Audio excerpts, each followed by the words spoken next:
It's getting to be about that time here, so I had a guy request a video on how to install the Quicktatch coupler on these little mini excavators. It's a pretty easy one here, and I got to mess around with it anyway, so I figured it'd be a good time to show everybody what's going on. But first, I will go through and do a quick overview of the mods that I have done or am going to do with either the buckets or the attachments or the machine itself. I promise I'll be quick. 2 hours later. Softball was still getting through there, but all right.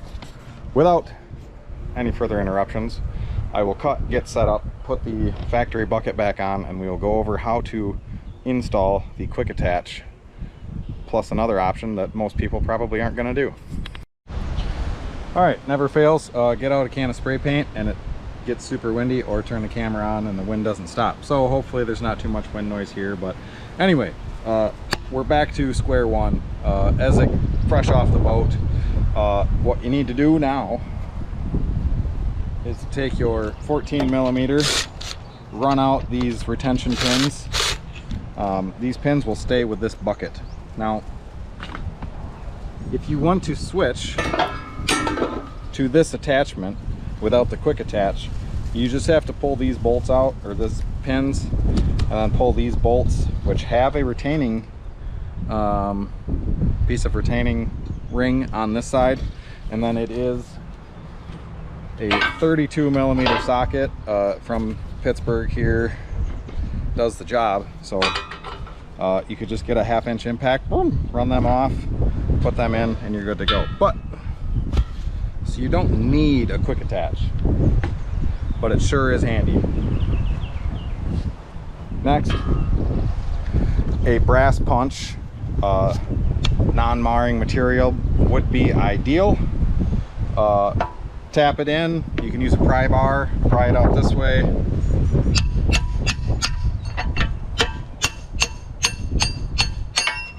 Send that pin into the camera.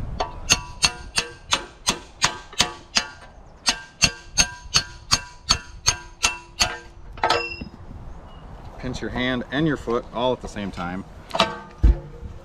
There goes your bucket. Now, these are the pins that came with my Miva Quicktatch set of attachments. Quicktatch, yeah, it's a lot of A's. Anyway, it has a greaser in this side with a shrouded pin and a lineup pin on the other side. So what you do is you take your fancy Quicktatch thing. Side note, the hair clip that comes in on this bolt, let's show that.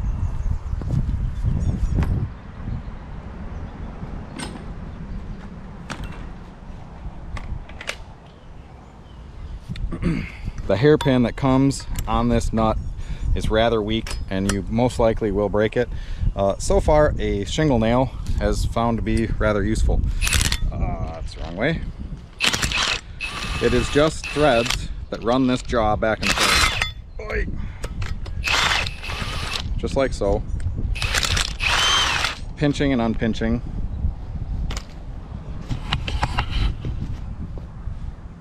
Of course, that doesn't have. Let's try this angle. So what you're doing with your Quicktatch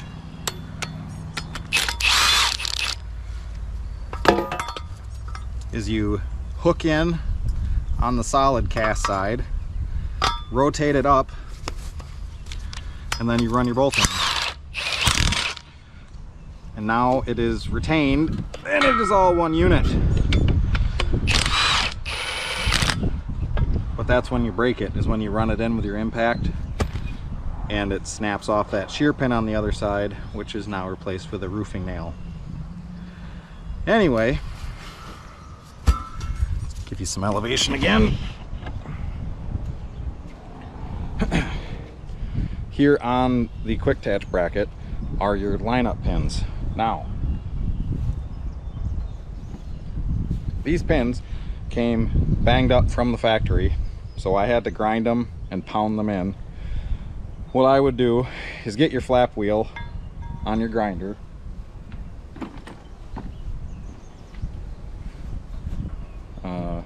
See, that's mushroomed out because this side was mushroomed from the factory and I didn't take time to do this.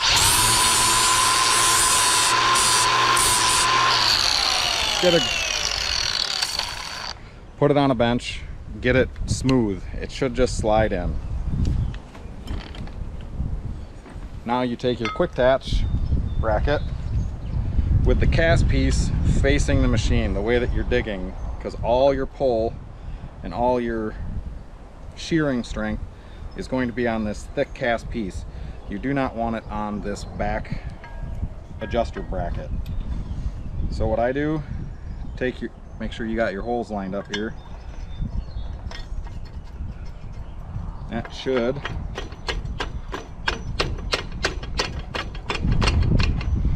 slide in like so. Take your next pin, flip this guy up. Now brand new, it's going to be a little snugger. More snuggish. Don't use the pin as a beating tool.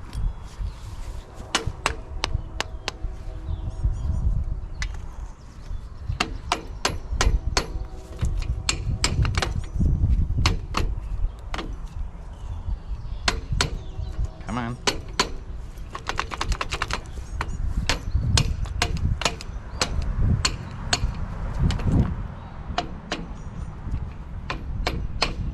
See, this one's still catching somehow, so I'm going to clean it up a little better.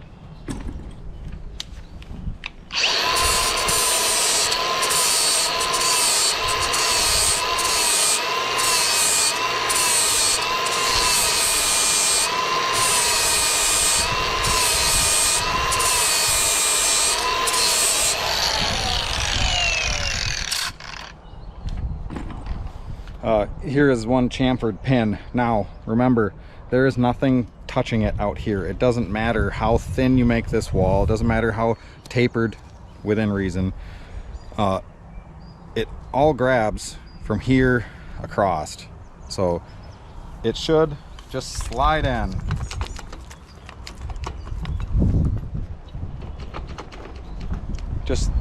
It'll just slide in.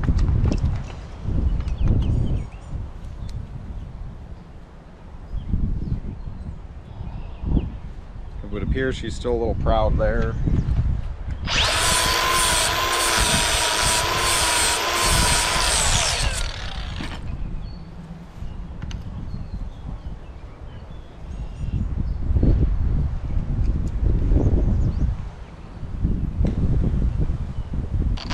Trying to make a video, just work. Now, like I said, your pin, I don't remember where my bolt hole went. Up and down like, I don't remember where my bolt hole went. Should slide in. Rubber side.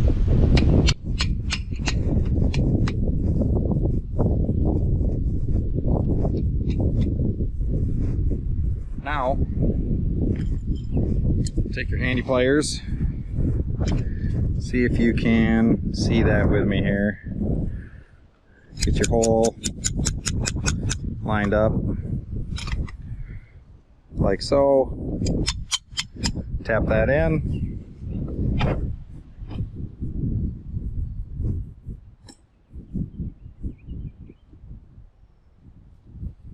Take your supplied high quality grade Chinesium bolts, stick them in here.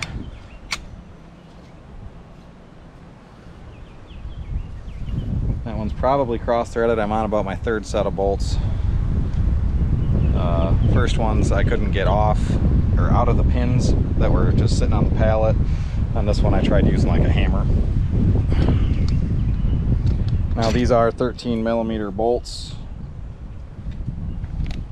I don't know, probably M8s or something like that. I'm not up on it.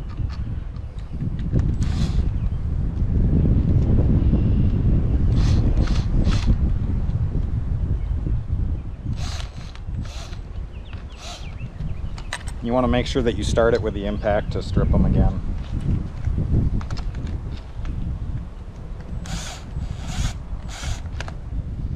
And then you use your nut fornicator 2000 here. Can't say the other one. Come on.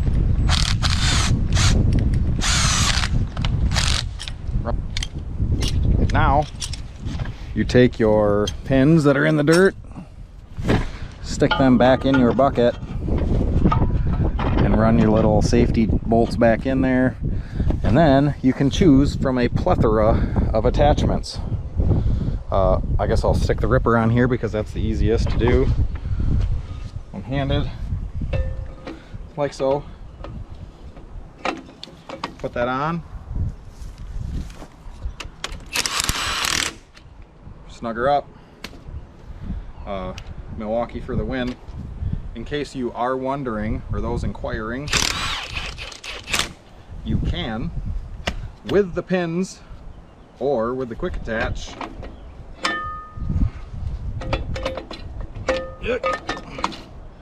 put stuff on backwards. Now you could hook her away from you or whatever. Boy, it's sweaty out. Anyway, yeah, there's that. Those are in. Now I'm going to remove this bracket and put it on backwards because I'm going to turn this thing into a steam shovel, I believe, and confuse my brain and not know how to dig anymore because I tried digging backwards. The other thing to think about when you do a Quicktatch bracket, now you do lose some leverage. You feel more weight on the outside when you go from that bucket, the regular digging bucket, from this point of contact down to this point. You do feel difference. You do lose leverage. How much, I'm not sure. I don't know how I would measure that, but there is a difference in digging power with the Quicktatch. You could run the brackets without the Quicktatch. Or, yeah, that doesn't make any sense. You could run different buckets and attachments without the Quicktatch. You're just going to need a bigger socket, and it'll take another minute or two. But it's doable. What else do I have to say about it? Oh, this is normal. This is fine. This is completely normal, guys. Like, if you got wiggle, it's fine. I mean, it's like that on brand new Caterpillar, full size Volvo. You're just not man enough to wiggle it around and see that it's loose. You know, the slew slop may be a little extra on this thing, but again, it was $5,000 for everything you see here setting in front of me. You're not gonna touch a Kubota for $35,000. You know, you just gotta know that it's not gonna be a super strong, amazing machine. But I dug this out and that much in there, pulled a huge slab of concrete out, just picked it up in 5 hours, I think it is now. Yeah, stuff's gonna break on it. You're gonna have little issues here and there, but so far I haven't had anything major. Like I said, the biggest thing was that cooler, and that wasn't even that big of an issue. Change your fluids. You only got to grease it, say every 8 hours, every 10 hours. Grease seen is grease wasted. So let's see, didn't grease that one. I greased this one up here. Yeah, see, you just got a little bit of ooze out right there. That's all you need. You don't need to, like, this one's probably over greased. This slop is not going to affect the digging power, the longevity. If anything, in my opinion, it's going to make that pin last longer, because you will be able to, like, that pin isn't going to get worn in the exact same spot. With that slop in there, it's going to take a lot longer to wear out the Chinesium pin. So I prefer it a little sloppy. And last mod will be, I've got some grasshopper lawnmower weights that I'm going to put on the back here.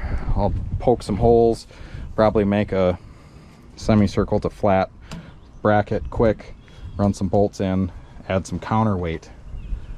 This, you're not going to find this in the scrap bin at work, but I mean, look at this thing. It is going to work damn near perfectly. How did I have that? Cut that out. I mean, look at that. I'll be able to cut that shape right out of there. It's already got like the same curve. Spray paint it black and put it back. I'm gonna do that right now off camera because, like I said, you can go to the hardware store and get some expanded metal like that. Do the same thing. Cut this out, make it bigger, and then just a couple screws and some 1/4-inch bolts with washers, bolt it in. You know, now you just doubled your surface area of free heat loss. So anyway, that's a lot of rambling, and I'm getting sweaty, so I'm gonna flip that Quicktatch bracket around and see how this thing works as a steam shovel. Step one was I drilled a hole bigger and added a bushing for this bracket. This is definitely a measure once, cut twice kind of deal here, but it allows you to put this up out of the way completely while you're not using it.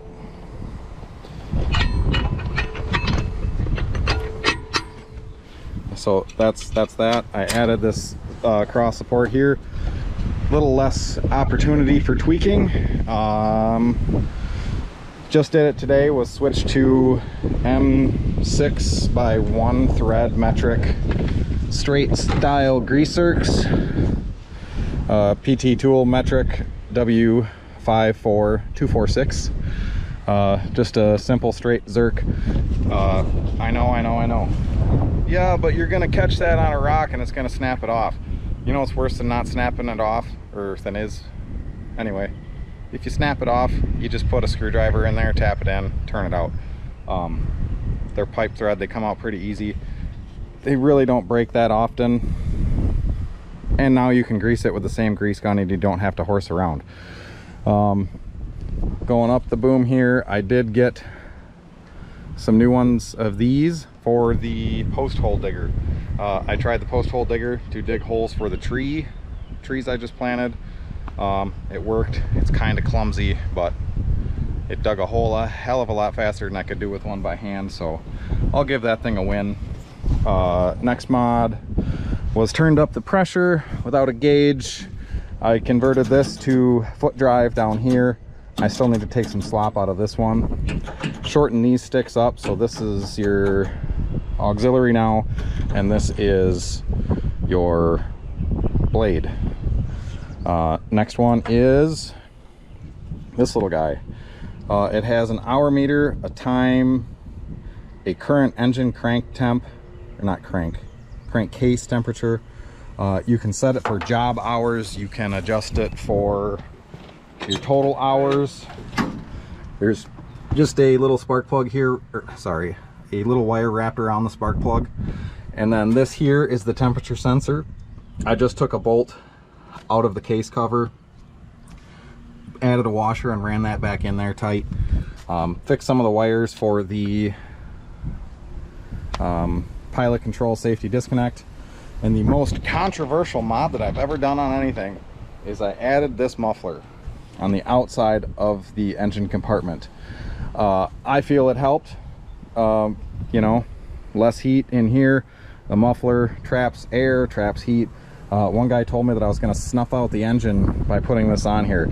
Now, it is the same size, the entire length of that 3-foot tube. So there is no way that you're going to tell me that the cubic millimeters, dealing with metric stuff, so the cubic area that's inside that pipe is less than the muffler. There's no way. Also, we're running these things at idle or 500 RPM off. It's not that big a deal. You know, we're not running a blown 454 here. see, some space blanket, shroud. The only fail I've had so far is the hydraulic cooler here sprung a leak on one of these welds. So I pulled it out, took it to a guy, spool gunned it, fixed that up. Now for future mods, I'm gonna cut this out right here, and I've got some mesh screen I'm going to rivet in probably. I've got a fan in the garage. It's probably going to go in also underneath here to suck in and cool hopefully more, because once I get it in there, it's gonna be fighting for its life.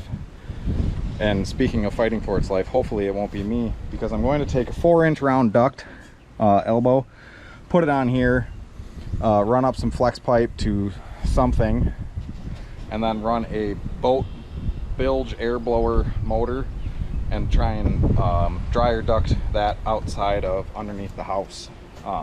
So that should keep me safe. I will mount a carbon monoxide detector on the side of the thing here, and I do have the house vapor barriered from the bottom up. What else do I got? I think that's about it. Anyway, enough of me rambling. Oh, attachments. I made a flat bar plate that goes across here instead of the teeth. I didn't like it. Put the teeth back on. Ripper here. I added some saw teeth on the back to try and cut through some roots. Works reasonably well. And then finally on my rock rake here, I added every other bar in here because that thing was, so anything else? Oh, if anybody's still watching, I've got a new idea for a segment in the mini excavator section here. I've got a bunch of stuff that I don't know how to recycle and I don't know how to get rid of, like paint cans, Milwaukee batteries, jump pack battery that still has a charge. I'm gonna call it smash or pass. I'm gonna set it in the driveway and I'm gonna smash it with the excavator and see what happens. So if you got some suggestions on how to play that game on the YouTube machine here, let me know, because I kind of want to just, you know, brute force smash stuff. But all right, out.